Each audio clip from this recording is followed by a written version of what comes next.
Halo semuanya. Assalamualaikum warahmatullahi wabarakatuh. Kami dari Paskes Paskes Pasundan Podcast. Perkenalkan, saya Ryan Reza. Saya Aprilian Mawan. Dan saya Dwiki Zulkifli. Hari ini kita kedatangan tamu dari Market Lab Digital Marketing Agency. Kita bakal nanya-nanya ke akangnya gimana sih dampak COVID-19 di Bandung. Di Bandung bagi dan para pelaku UMKM. Betul. Pokoknya tunggu aja podcastnya setelah ini. Dan ini hostnya Oke. Ryan Reza. Oke.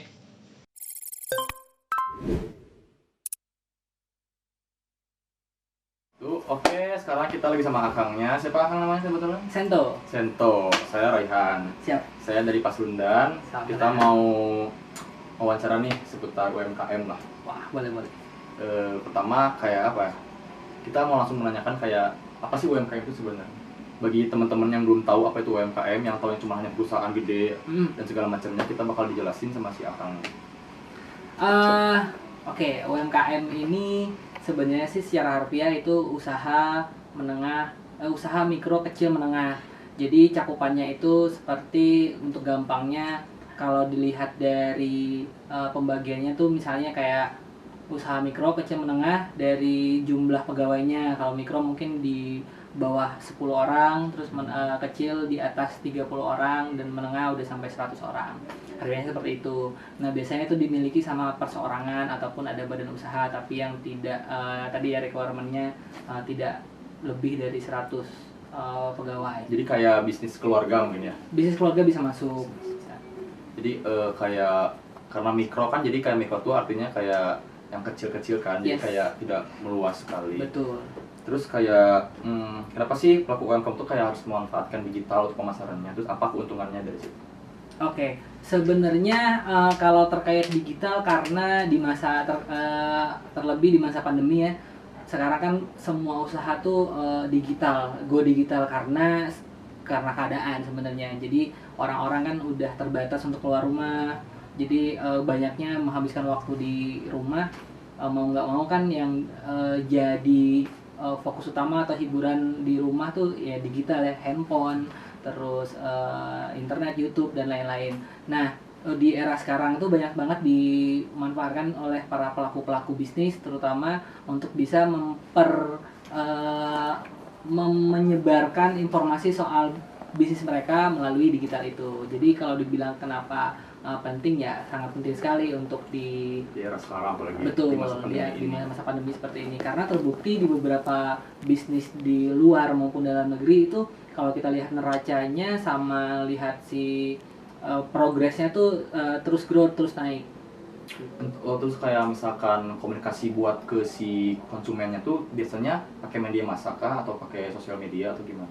Kalau zaman era sebelum pandemi atau di era-era masih peralihan dari konvensional menuju digital, itu mungkin masih banyak yang memanfaatkan media-media konvensional, seperti misalnya ada baliho atau di media cetak, media massanya yang masih bersifat konvensional. Tapi dewasa ini orang-orang udah fokusnya ke media digital, misalnya seperti sosial media, ada Instagram, ada platform-platform kayak YouTube, kayak podcast.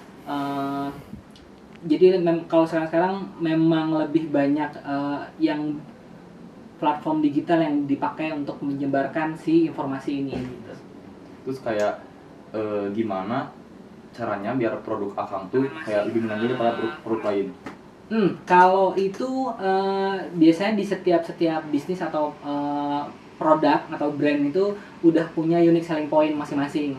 Nah, hal itu yang harus bisa dituangkan ke atau di informasi soal si unique selling point tersebut harus bisa tersampaikan sama target audience atau target market.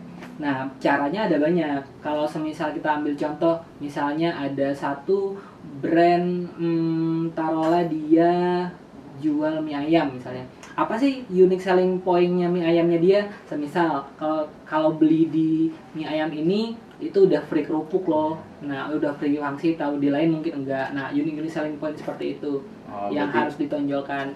Berarti kayak mungkin dari tujuan produknya sama, cuman kayak membedakan, pasti ada dibedakan sedikit. Betul. Mungkin kayak Betul. apanya, kayak sambelnya mungkin, Yes. kayak ayamnya, ayam Betul negeri, banget. ayam luar negeri bisa. Betul.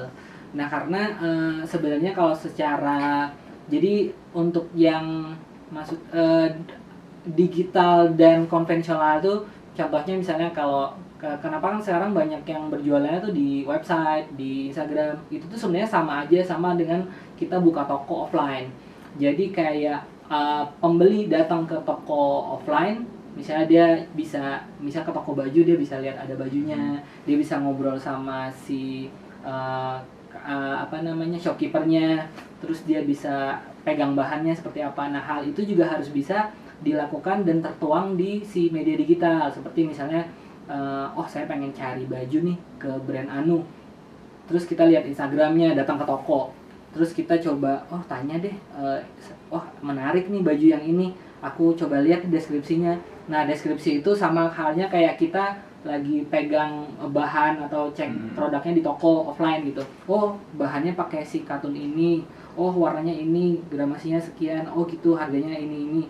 Terus saya coba chat si adminnya deh. Nah, itu sama kayak kita nanya ke shopkeeper. Nah, hal-hal yang ada di si konvensional itu harus bisa tertuang di dalam digital. Jadi sebenarnya si bentuk tadi gimana cara untuk bisa sampai ke target market itu ya sama aja kayak kita di konvensional gitu. Jadi jangan sampai terlewat. Nah, dewasa ini masih banyak yang si pelaku-pelaku UMKM atau bisnis itu yang masih melewatkan hal itu. Jadi ternyata masih ada step-step yang kurang di cara mereka memasarkan. Tapi mungkin kan kalau misalkan toko baju nih misal, nggak semua orang tuh bisa ngerti bahan mungkin ya. Betul. Nggak semua orang bisa ngerti bahan. Nah, kan beda nih kalau misalkan kita buka store offline dan kita buka di sosial media misalkan kayak PPKM ini kan kita nggak boleh tuh kayak keluar, nggak boleh ke toko-toko. Nah, betul. Untuk orang-orang yang seperti kurang mengerti bahan misalkan, berarti lebih untung di offline daripada di online ya? Sebenarnya nggak juga. Kalau dibilang untung tuh lebih ini ya, tergantung balik lagi ke si orangnya masing-masing, ke pribadinya masing-masing. Karena kan sekarang udah banyak kayak Google, ada YouTube. Mereka misalnya, saya nggak tahu nih ini bahan apa ya. Mereka bisa coba cari, searching. Karena kan sudah banyak banget tuh yang review, yang jadi lebih informatif sebenarnya.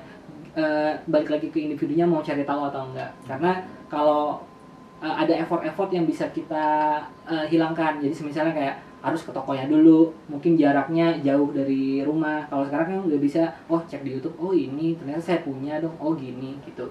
Mungkin berarti kalau online itu lebih ke effortnya. Kayak kalau offline tuh kita misalkan datang ke toko, kita bisa coba dulu nih kayak ukurannya pas enggaknya, apa enggaknya. Berarti kalau online tuh lebih harus effort si pemesannya juga ya. Kayak misalkan kita harus cari nih ukuran aku sebenarnya gimana, ngukur dulu sendiri. Betul. Gitu. Jadi ya itu tadi, karena kan ada konsekuensi kan. Ada kemudahan yang kita dapat, kita bisa sambil tiduran, sambil bisa belanja. Kalau sebelumnya kita konvensional harus ke tokonya, ya magernya, segala macam, jaraknya, bensin segala macam itu hilang. Tapi ada konsekuensi juga, jadi kita harus lebih aktif lah. Biar nggak salah nih diukur size-nya gitu-gitu sih. Kalau itu terkait dengan baju, begitupun nanti di bisnis-bisnis yang lain ya, produk-produk yang lain sama aja sih. Terus kan ini kayak misalkan kan kalau UMKM itu kan berarti artinya kan usaha kecil usaha menengah gitu kan. Nah, bisa dibilang juga kayak investasinya nggak terlalu gede. Yep. Betul. Tapi kenapa bisa lebih unggul daripada corporate? Oke. Jadi menurut para pebisnis sebenarnya UMKM itu salah satu keunggulannya dari corporate besar itu dia bisa lebih lincah dan lebih luas untuk bermanuver. Jadi misalnya corporate gede ada keputusannya tuh dia nggak bisa langsung taktikal, bisa langsung semisal kayak gini, saya jualan nasi goreng, nggak laku, besok saya mau jual soto ayam tuh ya nggak apa-apa, karena saya nggak butuh approval dari atasan, saya nggak butuh approval dari pihak-pihak yang lain. Tapi kalau corporate gede misalnya kayak let's say misalnya air mineral, dia kalau tiba-tiba jual yang bersoda tuh pasti kan ada pertimbangan gitu, investornya, komisarisnya. Keunggulannya si UMKM tuh biasanya di situ. Jadi dia manuvernya bisa lebih cepat dan lebih bisa penetrasi ke market gitu. Dia lebih fleksibel ya. Kalau corporate kan kayak harus mengajukan dulu, harus apa dulu. Kalau karena UMKM tuh karena usaha kecil, jadi segimana kita kan. Sebenarnya kalau segimana kita itu pasti yang harus terukur, tapi ya nggak yang harus tiba-tiba oh hari ini jualan ini, besok jualan apa, enggak seperti itu juga, pasti ada pertimbangan-pertimbangan yang diambil juga dan terukur dan terarah gitu. Nah soalnya kalau dibilang UMKM itu nggak kayak corporate gede dari segi misalnya ya bebas aja strateginya, nggak harus yang seperti corporate apa segala macam. Salah juga sih, karena bikin bisnis tuh yang pasti kan cari untung ya. Jadi strategi-strategi untuk bisa mencapai itu tuh udah harus benar juga. Jadi pondasi-pondasinya, pilar-pilar perusahaannya itu harus udah lengkap juga gitu. Kalau atau tadi dari digital marketing agency itu lebih ke usaha apa? Kayak menjual apa? Kalau kita lebih ke di bidang jasa. Betul. Kalau kita di agensi Market Lab khususnya itu tuh kita sebagai, kalau di gampangnya tuh kita jadi kayak tim marketing yang bisa membantu menyebarkan si informasi dari si brand-brand ini, entah itu perusahaan atau produk gitu. Berarti gitu. Terus kayak misalkan sekarang nih kan di masa pandemi ini, Yap. udah mulai PPKM, terus kayak apa yang dirasakan sama masa pandemi?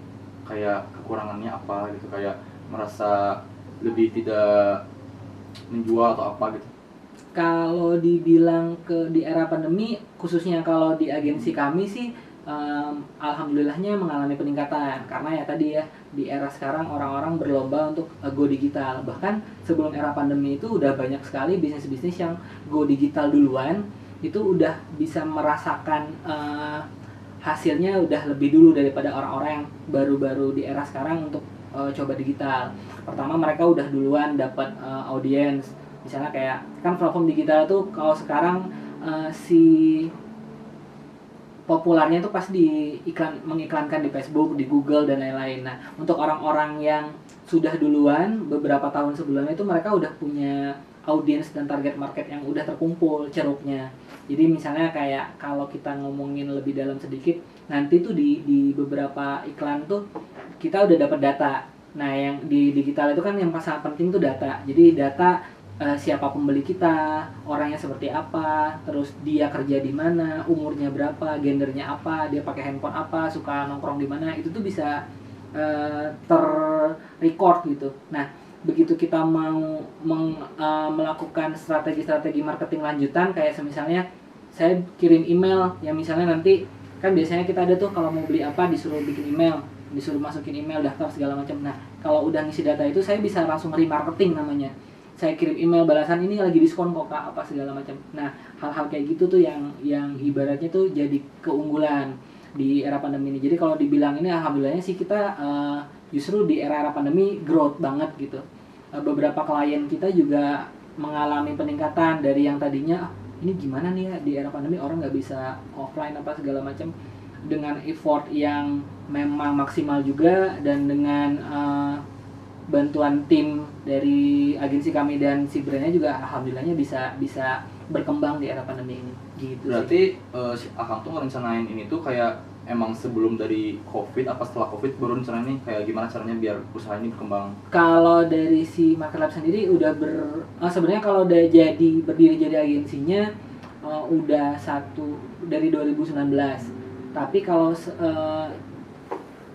orang-orang di dalamnya, kebetulan saya salah satu part di Market Lab, ada owner dan co-ownernya. Nah, kalau dari si owner dan co-owner kami memang sudah berkegiatan ini udah dari jauh sebelum ada Market Lab berdiri dengan nama Market Lab. Jadi mereka udah kalau bahasa kerennya mungkin sekarang freelance di beberapa perusahaan jadi tim marketingnya gitu. Itu udah cukup lama. Jadi begitu mungkin timingnya pas kali ya, mereka bikin Market Lab, bikin agensinya, eranya pandemi, jadi ya kayaknya timingnya tepat aja gitu sih. Terus kayak gini kan, pengusaha tuh kan pasti ada untung ada ruginya. Yap. Dan pengusaha tuh kayak emang ditekenin nggak boleh buat takut untuk rugi, karena pengusaha pasti ada ruginya. Betul. Nah, dari Akang sendiri nih, Akang tuh pernah nggak sih kayak ngerasa kerugian besar atau enggak kayak kecil gimana? Kalau tadi dibilang kan pasti ada untung ruginya, pasti ada. Upaya pemulihan ekonomi bagi para pelaku UMKM nih, kayak langkah apa yang harus diganti strateginya atau apa? Kalau strategi gimana cara bisa berkembang di era digital ya itu tadi ya, pilar-pilar dari si perusahaan atau si brandnya juga udah harus bisa adjust ke era sekarang. Jadi misalnya kayak tadi, oh sekarang udah go digital loh, harus ada tim marketingnya yang bisa mengakomodir si kebutuhan digital. Semisal kalau perusahaannya belum ada, kalau digital kan dia berdekatan dan erat banget dengan konten-konten kayak untuk misalnya foto, video gitu-gitu. Nah itu tim content makernya udah harus ada. Misalnya mungkin nanti ada desainer grafis yang dibutuhkan atau orang-orang yang bisa bikin strategi untuk digital. Nah itu juga harus bisa. Jadi intinya tuh internal dari si perusahaannya yang mendukung untuk go digital itu udah harus ada dulu.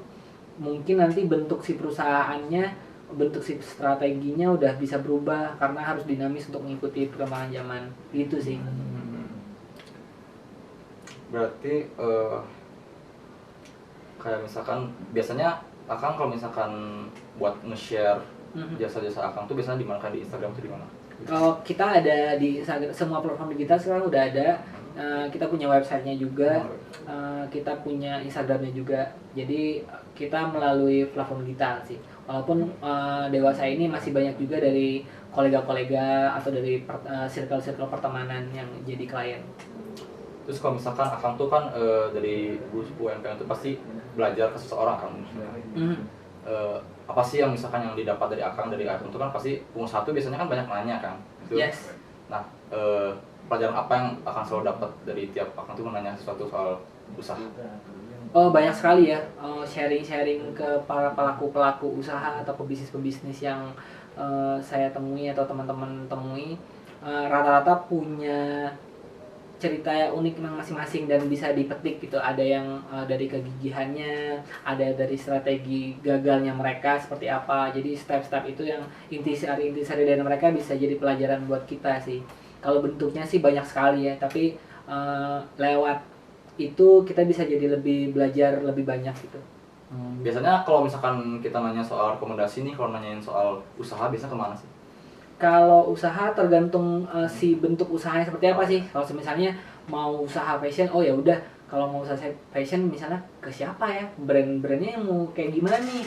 Apakah brandnya yang branding banget, yang jualannya mahal, atau memang dia jualan komoditi gitu, fashion tapi jualannya komoditi yang murah harganya, yang penting kuantitinya banyak. Nah itu kan pasti para pelaku dan praktisi si bisnisnya juga berbeda-beda. Nah pinter-pinter intinya itu adalah coba tanya dulu ke diri sendiri atau ke si perusahaannya, kita tuh bentuknya seperti apa sih. Nah dari situ kalau udah dapat itu bakal lebih gampang. Oh saya mau belajarnya ke si Anu, saya mau belajar ke si ini karena saya tuh ternyata bentuknya gini loh, saya pengen jualannya seperti ini. Itu dulu sih yang harus di-clearin. Berarti dari 2019 sampai sekarang tuh udah bisa dibilang sukses belum? Udah belum?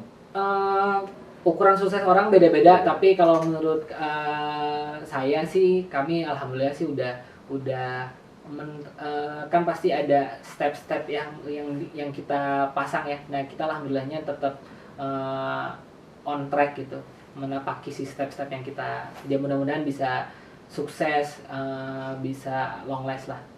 Berarti dari 2019 tiap bulan itu kan omsetnya pasti naik dong, apa enggak? Betul. Berarti naik kan? Pasti. Biasanya berapa? Kalau omset tuh kekinian di tahun ini aja mungkin udah bisa, kalau dibilang growth-nya di 60-70% dari target sih. Berarti Akang tuh umur berapa? Sekarang saya di 28. 28. Berarti ini kerja sama keluarga yang lain apa gimana? Apa sendiri, benar-benar sendiri? Ini saya sendiri. Sendiri. Berarti masih didukung lah sama orang tua ya?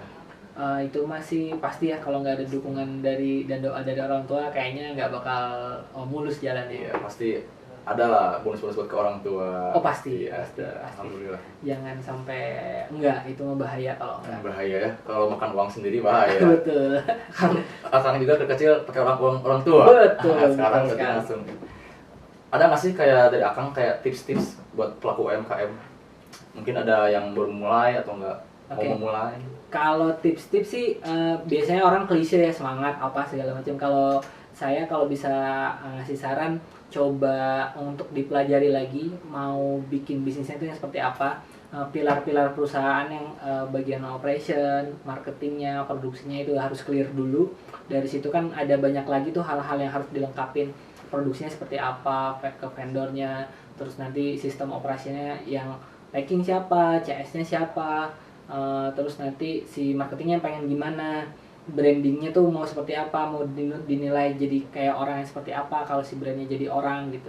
Nah, bahasa-bahasa itu, jadi pilar-pilar si pendukungnya udah harus jelas dulu, terus targetnya mau bakal jadi seperti apa, lihat kemampuan modal, dan pokoknya intinya tuh coba di clearin dulu si mau bikin bisnisnya seperti apa, pendukungnya, faktor-faktor pendukungnya coba dilengkapin, abis itu baru deh coba baru coba dijalankan. Jadi gitu buat pelaku UMKM, pokoknya intinya semangat dan ingat yang kata tadi, gak boleh rugi, gak boleh takut rugi ya. Yep. Untung rugi pasti ada, jadi pokoknya semangat terus. Dah kan kita lagi COVID juga susah, tapi ya gimana kalau misalnya kita usaha pasti bakal jadi untung. Betul. Kalau gitu ya, kalau misalkan gitu, ini kita ngobrol soal ini, soal keseharian Akang lah. Oke, boleh. Atau mungkin kayak Akang tuh sebenarnya mana? Saya aslinya Bangka Belitung. Bangka Belitung. Sekarang di Bandung dari tahun? Saya baru sih di sini. Oh, baru. Dari 2010. Oh, dari 2010. Udah lama dong. Kan kalau dibandingkan orang yang asli sini masih baru. Oh iya benar. Berarti dari awal berarti tinggal di sini dong, atau sebelumnya tinggal di mana? Kalau dulu karena kesini kan pendidikan ya, kuliah, pindah-pindah tempat tinggal. Kuliah di mana? Saya dulu di ITENAS. Di sana. Terus keseharian deh, Akang ngapain aja nih? Selain ngurusin bisnis gitu pasti. Selain berbisnis, saya kebetulan hobinya nyanyi dan olahraga. Ah iya. Jadi kalau nggak ngurusin bisnis, saya biasanya erat banget dengan nyanyi, ke studio, latihan, atau manggung. Dan Manggung juga. Betul. Sering manggung. Sering, alhamdulillah sih. Kalau dibilang sering tuh kayak gimana, tapi ya ada aja sih. Dari kapan manggung? Kalau bermusik tuh saya sebenarnya dari SMP udah bermusik, terus udah berpenghasilan dari musik dari SMA. Cuman kalau dibilang ada hasil juga. betul. Harus ada hasilnya, entah itu karya atau materi bentuknya atau banyak lagi, tapi harus ada hasilnya. Kalau dibilang seriusnya profesional itu dari 2016. Akhirnya saya bikin karya sendiri, bikin lagu sendiri, manggung-manggung, terus berkolaborasi dengan para musisi lainnya itu dari 2016. Apa tuh lagunya? Jadi satu seperti. Udah bisa dicek di Spotify, di iTunes, di YouTube. Nama saya tuh Cento, CENTO. Ada udah 2 single yang keluar, terus ada 3 single yang featuring sama salah satunya sama Tuan 13. Terus ada beberapa rapper di Indonesia. Kalau manggung biasanya di Bandung apa di Jakarta juga? Kebetulan kalau manggung sih alhamdulillah, kalau Jawa Bali udah Jawa udah. Oh Jawa udah. Ya, seputaran Pulau Jawa udah. Sukses banget ya. Berarti Amin. dari menyanyi. Emang kepikiran kalau pesan soal UMKM kepikirannya dari pas tahun kapan?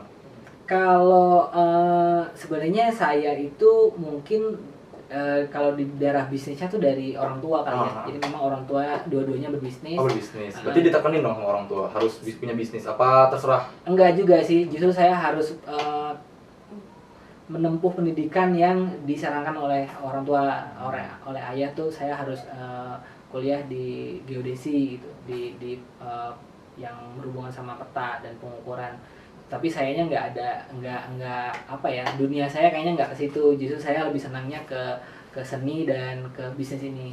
Nah, saya nggak tahu juga sih, cuman memang dari dulu, kalau dulu awal-awal kenapa bisa berbisnis ya dari anak kosan tuh kan ada duit bulanan biasanya. Uang bulanannya biasanya nggak cukup, pengen beli baju ini, pengen beli sepatu, pengen beli apa-apa gitu. Nah, biasanya saya mencari hal itu tuh biar nggak pakai uang bulanan, biar nggak puasa di akhir bulan tuh. Betul. Saya jadi broker konveksi, terus banyak sih jualan. Saya jualan sepatu, sampai sempat punya akun-akun yang jual sepatu gitu-gitu, collectible item ya. Akhirnya mungkin dari situ ya, dari situ udah terbentuk akhirnya ya kayak sekarang. Kira-kira itu kayak berapa lama buat ngumpulin uangnya sampai bisa buka usaha? Kalau buka usahanya sih sebenarnya tiap orang pasti beda-beda ya. Kalau alhamdulillah sih saya beberapa tahun ya, mungkin ada kali di setahun sampai 2 tahun lah. Gitu. Berarti karena kita tadi soal untung ruginya, berarti pernah nggak kayak misalkan sekarang kan buka usaha yang biasa gitu kan? Sebelumnya pernah ada buka usaha lagi nggak selain ini? Sebelumnya pernah, saya punya brand, punya toko sepatu juga. Beberapa kali sih udah pernah nyoba berbisnis. Berarti akan jadi foundernya berarti? Ada yang jadi foundernya, ada yang memang masuk setelah si bisnisnya jalan gitu. Berarti itu stop berarti? Apa masih sampai sekarang?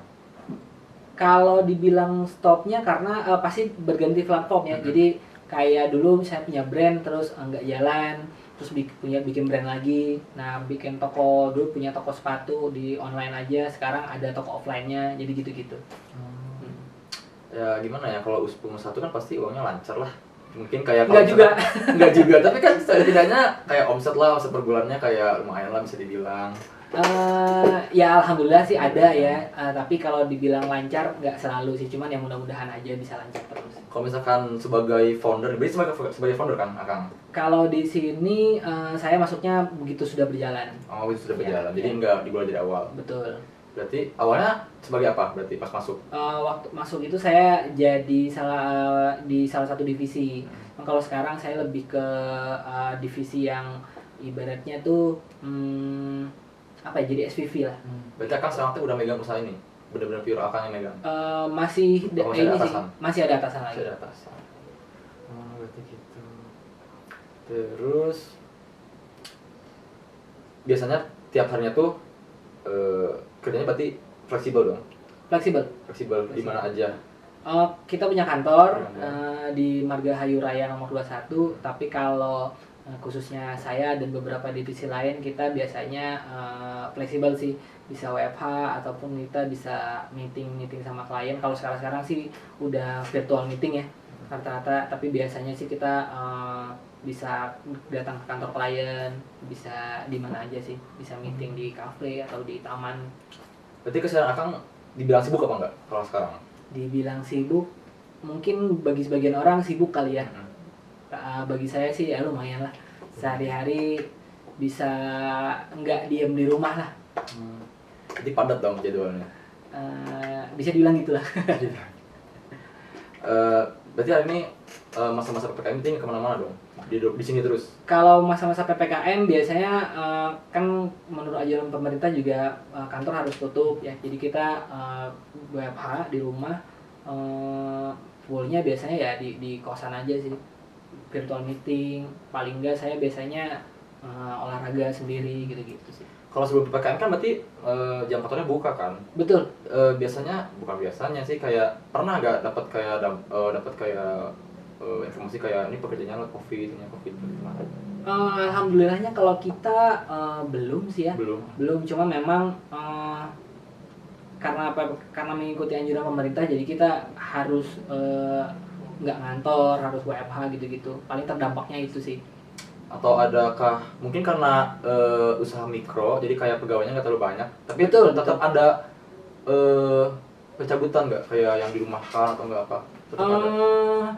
Kalau dirumahkan terdampak karena COVID sih, alhamdulillah. Kalau reasonnya itu sih belum sampai ke sana. Cuman memang kalau bongkar pasang orang-orang yang berkontribusi di agensi sih sering sekali. Jadi misalnya kan kita biasanya ada kontrak minimum, ada yang dilanjutkan, ada yang menurut kita juga kayaknya ini nggak bisa kita lanjutkan gitu. Nah kalau bongkar pasang sih banyak, cuman kalau terdampak COVID alhamdulillahnya mungkin belum kali ya. Nah, misalkan nih dibilang kayak misalkan kolaborasi saya yang punyanya, maka yang diajak misalkan udah rilis nih. Nah si penghasilannya tuh gimana? Kayak misalkan kan tiap hari tuh kadang bertambah kan? Betul. Nah si penghasilannya tuh emang selalu dibagi dua, apa kayak Akang sekali bikin lagu penghasilan langsung saya kasih nih, tapi yang sisanya dari YouTube-nya itu buat saya semua, apa gimana? Bisa kedua-duanya. Jadi tergantung tadi ya, tergantung perjanjian di awalnya seperti apa. Jadi misalnya kayak gue pengen ajak lu ini nih collabs nih, gue pengen bikin lagu bareng lu gini gimana ya enaknya? Oh ya udah, kalau misalnya teman sih biasanya ya udah gas aja lah, nanti bisa ngomong di belakang lah, misalnya kita ini oke, persekian lu dapatnya segini ya, sekian persen apa segala macam. Atau ada juga yang gue pengen collab sama lu nih, oh ya udah ke manajer gue ya, gue kalau collab bisanya seperti ini, misalnya putus aja, jadi per sekali ini kalau kedepannya ya gimana lu aja gitu. Nah balik lagi bisa keduanya, jadi balik lagi ke perjanjian yang awal sih, pengennya seperti apa. Seru banget ya, di balik pengusaha ada jadi musisi juga, kayak enak tuh, kayak income-nya di mana-mana gitu. Makanya kalau misalkan usaha tuh jangan selalu fokus ke satu, mungkin kita bisa ngasih cabang lagi. Betul. Misalkan kayak kita jadi musisi atau kita bikin apa, jadi jangan terlalu fokus untuk satu lah. Ya, karena kalau saya sih sukanya kenapa berbeda-beda platform tuh karena misalnya kita lagi sibuk di yang dunia digital marketingnya, terus kita suntuk, kita bisa nuangin kesuntukannya, stresnya tuh ke yang lain gitu. Di musik begitu udah stres bisa balik lagi ke yang lain. Jadi gitu sih, biar lebih biar balance aja. Berarti untuk cara membagi waktu gimana nih? Kayak dari pengusaha terus tiba-tiba kita harus bikin lagu, gimana tuh cara ngebagi waktunya? Nah, kalau bagi waktu mungkin saya juga masih dalam proses belajar ya. Saya banyak membaca-baca buku atau baca-baca jurnal orang yang atau nonton-nonton YouTube gimana caranya membagi waktu yang tepat. Tapi kebanyakan orang sih kita udah harus tahu porsinya gitu. Kayak semisal contohnya kayak ada beberapa orang yang dia contoh mungkin di kota-kota besar seperti Jakarta, dia mungkin rumahnya jauh di Bogor tapi di Jakarta, dia kerjanya di Jakarta. Sehari itu dia udah menghabisin 4 jam sendiri untuk perjalanan, belum di kantornya dia sampai 9 to 5, nanti sampai rumahnya udah jam 7 malam, waktu sama keluarganya seperti apa. Nah itu bisa contohnya bisa di minimalisir dengan mungkin dia pakai supir supaya nggak capek, atau dia naik kendaraan umum, terus nanti mungkin yang mengerjakan pekerjaan rumahnya dia punya asisten rumah tangga. Nah gitu-gitu sih. Jadi ini faktor-faktor yang kalau semisal harus ada yang bisa kita pikirkan, oh ini bisa diinin sama orang lain nih. Jadi bagi waktunya lebih ke seperti itu sih, dan harus bisa punya waktu kerja dan bisa bilang enggak kalau saya pribadi. Kalau nggak bisa bilang enggak tuh misalnya kayak nongkrong yuk, padahal badan lagi capek, ayo deh, padahal harusnya kita udah tidur atau mengerjakan hal-hal yang lebih penting. Nah, iya, itu betul. sih. Emang harus produktif hidupnya. Betul. Seru ya kalau misalkan kayak punya hidup produktif gitu, kayak kita tuh nggak terus-terusan di kasur gitu lah. Mungkin kita juga bisa rebahan. Rebahan. Tapi kalau misalkan mau bermanfaat, rebahan tuh harus sambil mikir, jangan cuma enak pengen tidur doang. Betul. Kalau bisa. Mungkin segitu dari kita semua, asik juga kita berbicara UMKM, terus kita tahu juga si Akang ini juga penyanyi. Pokoknya dengerin terus lagunya di channel di YouTube namanya Sento. Nah, pokoknya di Spotify juga ada, di iTunes juga ada gitu. Pokoknya mungkin ada kata-kata motivasi buat para calon-calon pengusaha dan calon musisi mungkin. Jangan berpikir saklek ya, harus ini. Coba untuk bisa terbuka dengan masukan-masukan dari orang banyak, terus jangan berhenti belajarnya bisa di mana aja.